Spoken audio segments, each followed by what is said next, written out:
Hey, everybody. Welcome to the latest edition of the Kolpak and Izzo podcast, brought to you by Gate City Bank, back in studio for the first time in a few weeks with Jeff Kolpak. I'm Dom Izzo. As we get set for the first Saturday in November, the Dakota Marker game is back. North Dakota State on the road to take on South Dakota State, a game with monster implications for the remainder of the season for the Missouri Valley Conference Championship, for the FCS playoffs, potentially home field advantage, a seed, anything else they can throw on top of there. This game has it. Doesn't it feel like there's every year a handful of games about this time of the year that really matter? Really, when it comes to the playoffs, you're looking ahead to Frisco, quarters, semis, who's going to get home field advantage. It feels like the same every year. Now, it won't be because JMU is out of here. Yep. Who else is Sam Houston's probably out of here? Sam Houston and Jacksonville State will be imminent here shortly, maybe by the end of the week. It's just like, and I wrote a column about that today, and I blame Canada. We're too close to Canada. Yeah. Everybody thinks you're up by somewhere where Santa makes toys, but it's the truth. We are geographically just screwed, and there's nothing we as a community, I say not NDSU, we as a community can do zero about it. There's nothing we can do. Now, back in the Division II days, NDSU could have pushed the ledger a little more. You know, they could have put the agenda a little bit more on the Division I and made an effort for it because it just was more geographically sound. I mean, Missouri Valley football, or the Gateway back then, is not that far away. Mid-Con was taking members, and it had some Midwest footprints. Now we're just talking FBS. That's it. Summit's good for everything else. Let's call it like it is. There's no need to move from the Summit. That's perfect. Well, I tweeted out a photo of what Conference USA is now. And remember, these moves for Sam Houston and Jacksonville State are all sports, Jeff. It goes from New Mexico to Lynchburg, Virginia.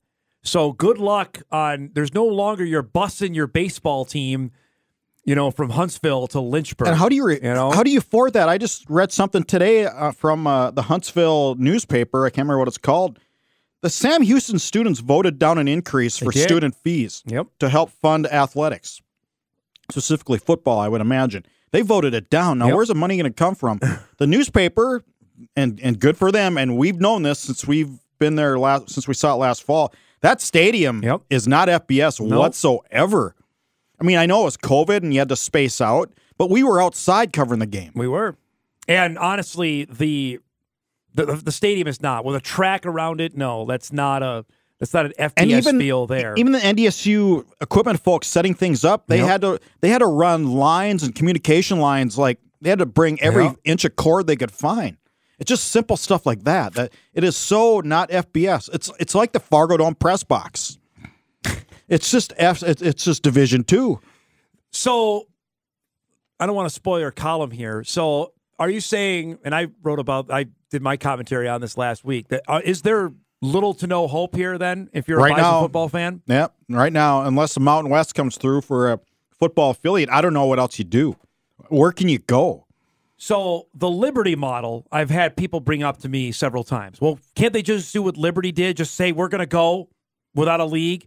And the answer is no. No. That's not financially viable under any circumstance whatsoever. I mean, Liberty is its own entity and has clearly a ton of issues around it. And that's the thing, Jeff, I want to bring up here as well. Would you want to be associated with that school as a member of that league? And the answer from me is an emphatic no. I don't want anything to do with that school. And now these Sam Houston and Jacksonville State are locked arm in arm with that school. I wouldn't want anything to do with them right now. No, and it's just not nobody knows where Liberty's at, first of all.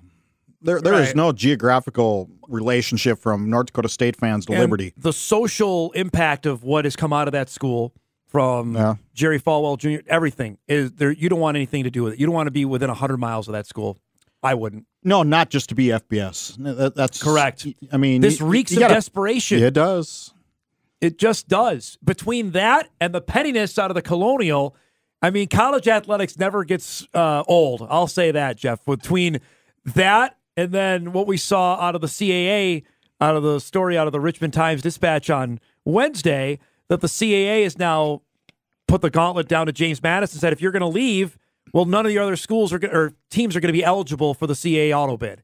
I mean, out. Talk about the pettiness. Immediately. Pettiness to the utmost degree. And by the way, they're not leaving this year. This is still a whole other year as well. It's not till 23 that James Madison will be out of the league. Oh, they have to be appealing to the Sun Belt to let him in now. Well, I don't know if they can do that because the rest of the Sun Belt teams aren't getting in till 23. So this might be 2 full years of this for James. Now, if I'm the James Madison players, and now I've already seen a story on this, that they are going to appeal this. They're going to take that to court, and I think they'd have a good chance at winning that to be eligible. And to be clear, it's not really going to affect football all that much because football will still get a high seed. And also, it doesn't matter if you really get the auto bid when it comes to a high seed. But the football bylaws apparently are different than the rest of the league. Because remember, there are schools there in football that aren't there in the CAA. So they can still win the automatic bid in football. But I'm talking their softball team, which nearly made the championship game of the World Series.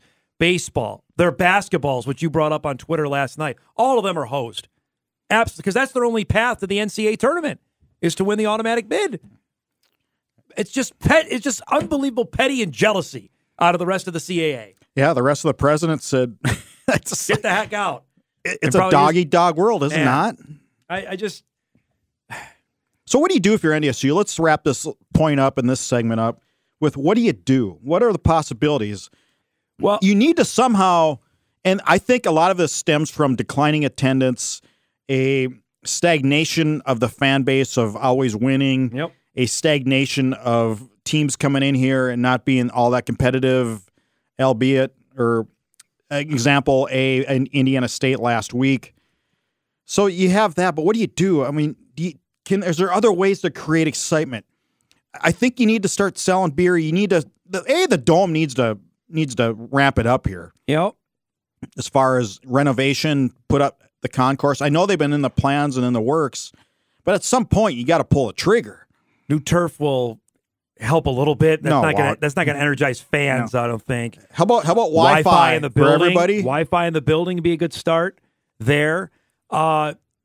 These destination games, Jeff, are going to have to become the hot ticket for the time being. I mean, are people excited about the game at US Bank Stadium? I think there's a little buzz, but it's still a ways off. That's not till 2023. I think there's a lot of buzz about the Arizona game. I think so too. That's there and that's next September.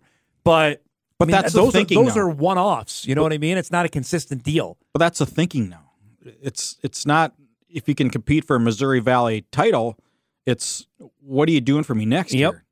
And that's the part. And I don't know how well it serves them, by the way. Patience is a virtue. I get it. But to sit there and see everything, and if you're the last person and you don't have a seat at the table, that's not going to go over very well either. You know, you lived through the entire Division II process and saw it at the end.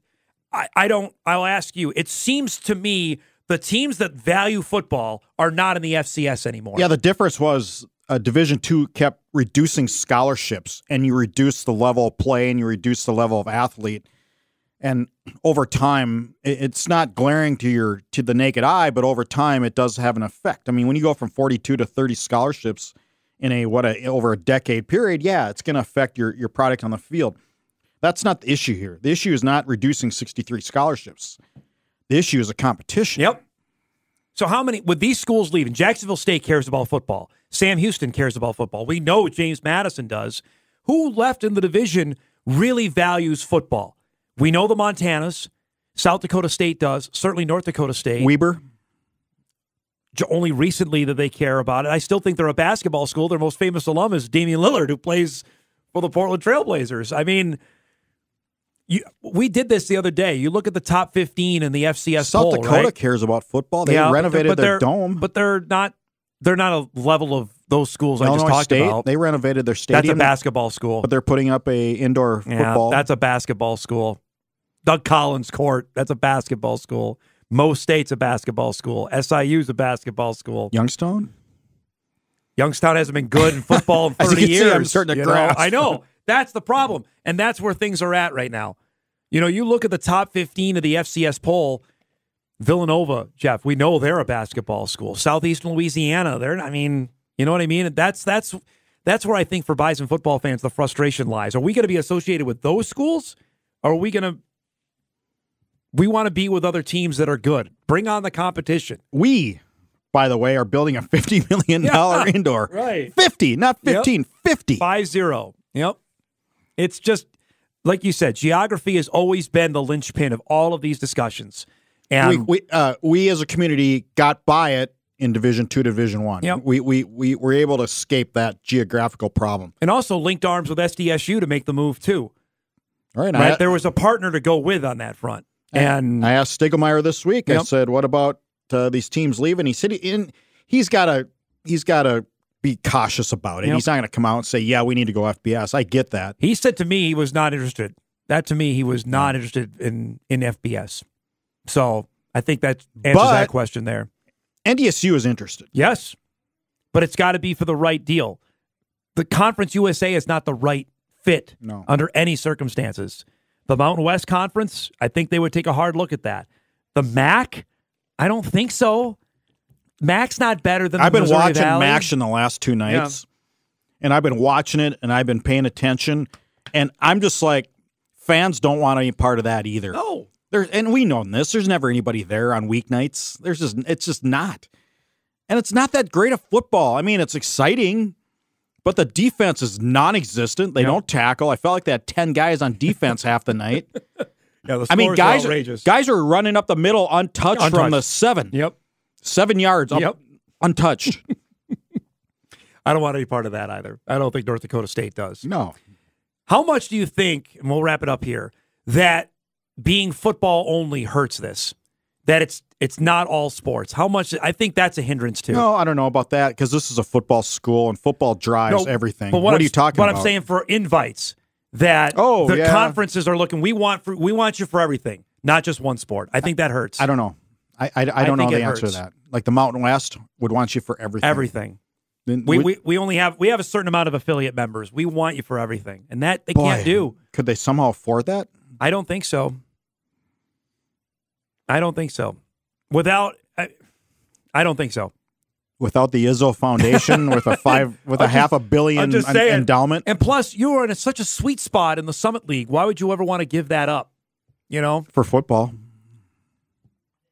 How important is football? You just said it. Football's very important. Okay, it's very important. Would you want to hose it for the rest of your staff, for the rest of your sports? I don't know if it's worth selling down the river. Hosing is the right word. You're hosing them. If the Mountain West, ask UND about how that went with 3 time zones in the Big Sky. That's a hockey school.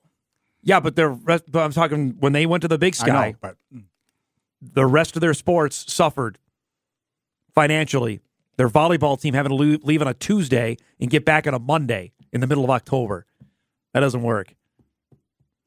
There is still school to still go to there. So I don't have the answer. It's not viable there. And I think that hurts. Trying to be a football-only affiliate member, I think, hurts there. Shall we actually talk about the football game this weekend? There is a game. A rather large one. South Dakota State comes in.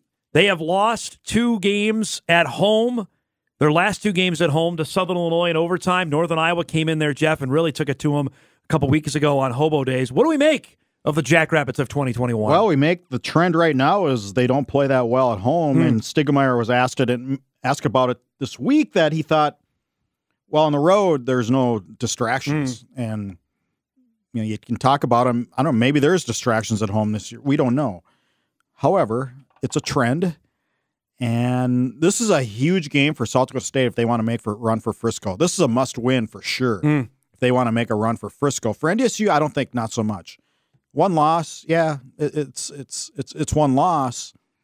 Remember, South Dakota State's going in this with 2, and I still think NDSU would be the higher seed. Yeah, the Bison lost, you remember, in this same position in 2017 and still ended up as a 2 seed and made it all the way to Frisco. And I still think that would be the case. Yep. I do.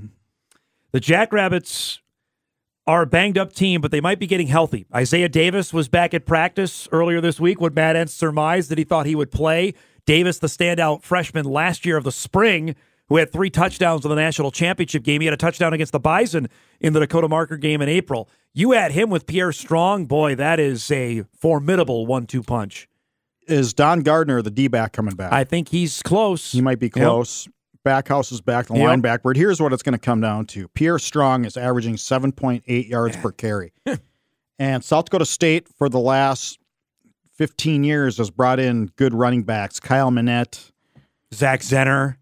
And NDSU, let's just take Zenner for an example, who had a decent pro career, was incredible runner for an FCS runner, and was averaging like probably 7-point yards per carry coming into these games. And except for maybe for a couple times and a couple runs over a 3-4 year period, Bison shut him down pretty good. And that's what it's going to come down to. Up until that playoff game when they did the Wildcat formation with Zenner in that playoff game up here, that's when he really finally gashed the Bison. But you're right, they found a way. Now Strong has got loose. He's had 3 straight 100-yard games against NDSU. The playoff game in 2018, he had a big touchdown, and obviously he had the 50-yard romp in the spring game in April. So I asked Matt Entz about it. What's made him?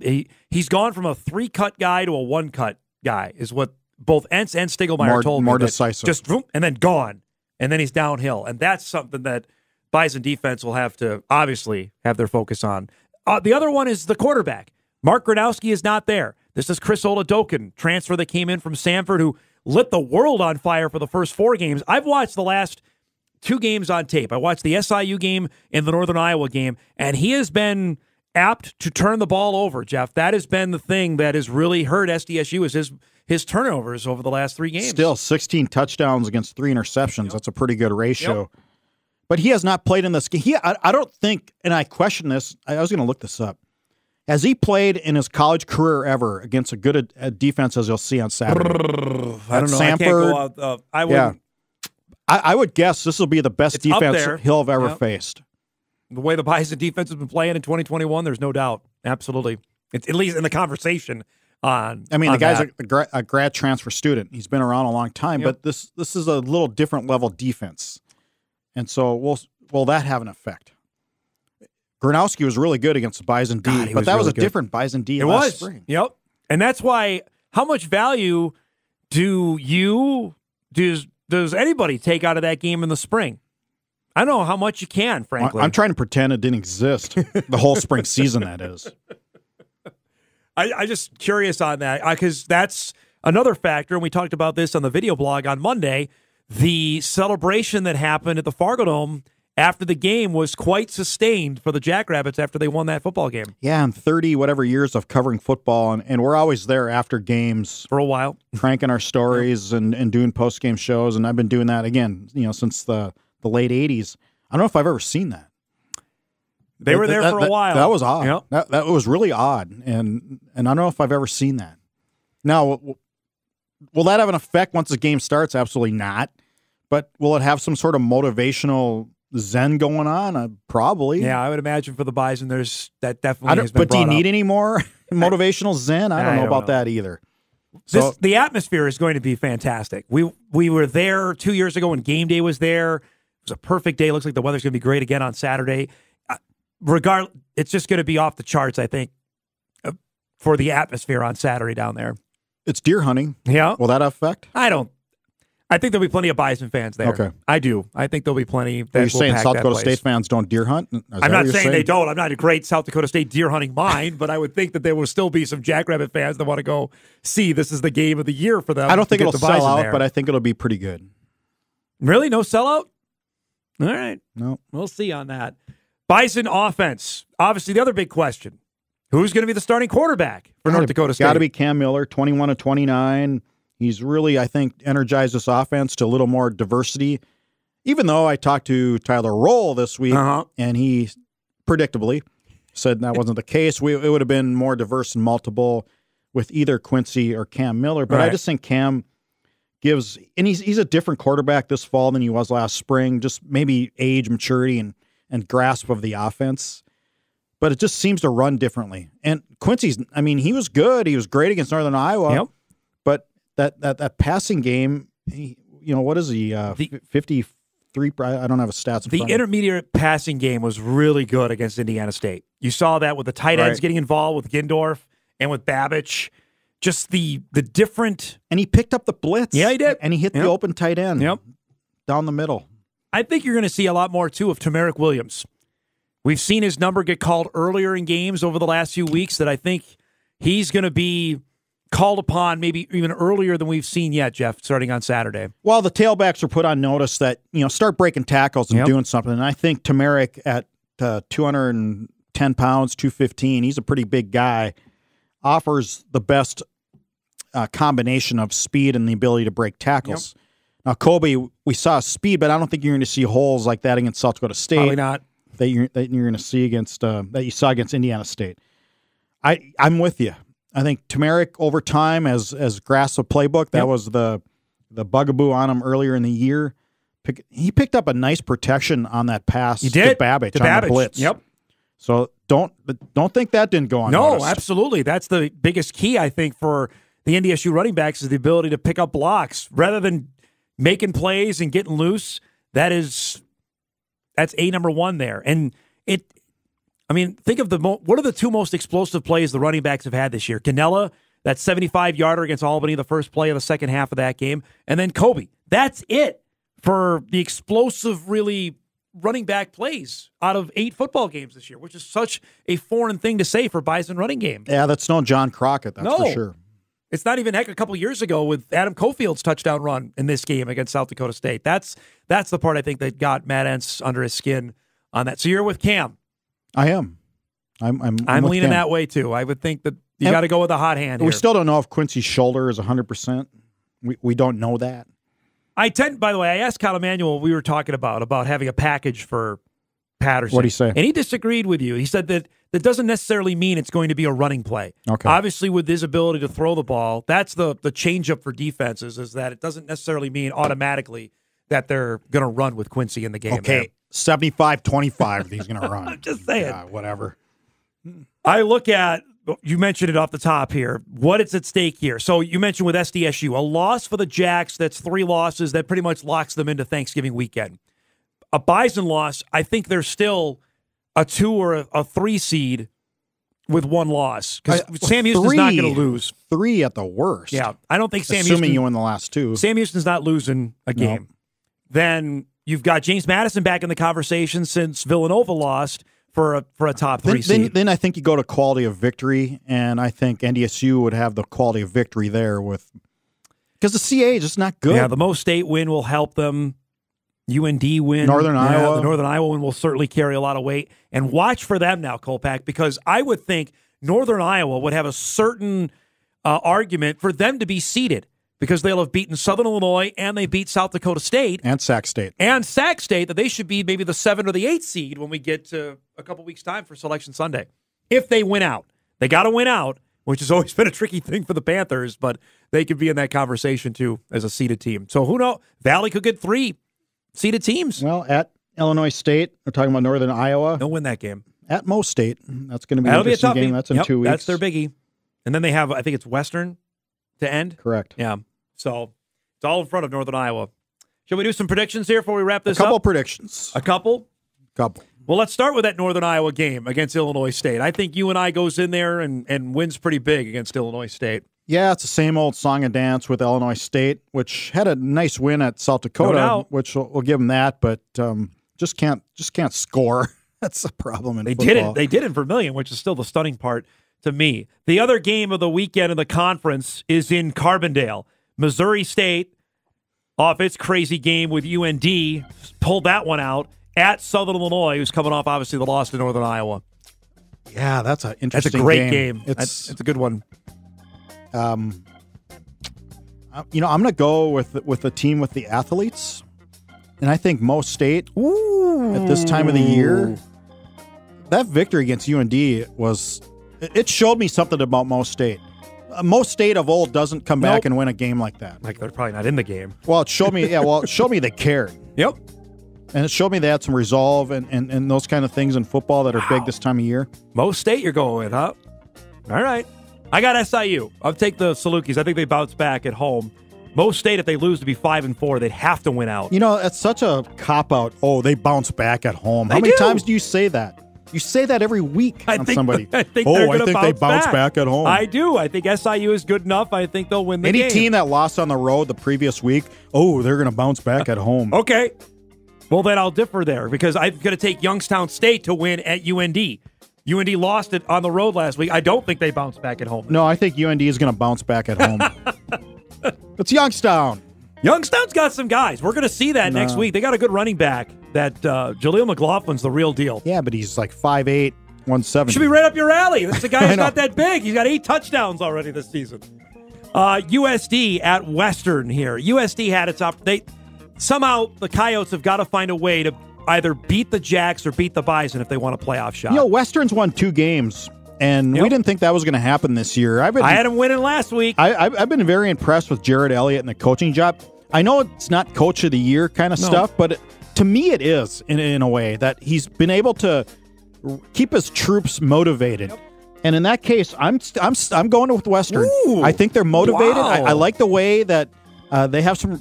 You talk about most states resolved. Yep. Western's got the same thing going in November. They played a good game last week. They beat Illinois State. I think South Dakota will get this, knowing full well that their season is in the next 2 weeks. They play the Jacks, and then they play the Bison. They've got to find a way to win one of those 2 games if they want a postseason berth. Lastly, the biggest game of the weekend, if it's not the game in Brookings, it's in Cheney. Montana State at Eastern Washington for the top of the Big Sky here, and likely a top 4 playoff seed on the line. I like Montana State. I like the way they're playing. I like the way Vegan has his team playing good defensive ball. Eric Berrier, Weber showed that it can hold down a quarterback like that. I like the way Viggs' team is playing. We may be going out to Bozeman for the playoffs, Don. You're taking Montana State. I am. All right. Just to disagree with you, I'll take Eastern Washington. Just to disagree. Just to disagree. I don't. You just feel better disagreeing, but makes you feel better. But I like your points that you made there on Montana State. That to me is really, and Montana seems like they are average. Grizz barely beat Southern Utah last week. What happened? So to that? I don't know what.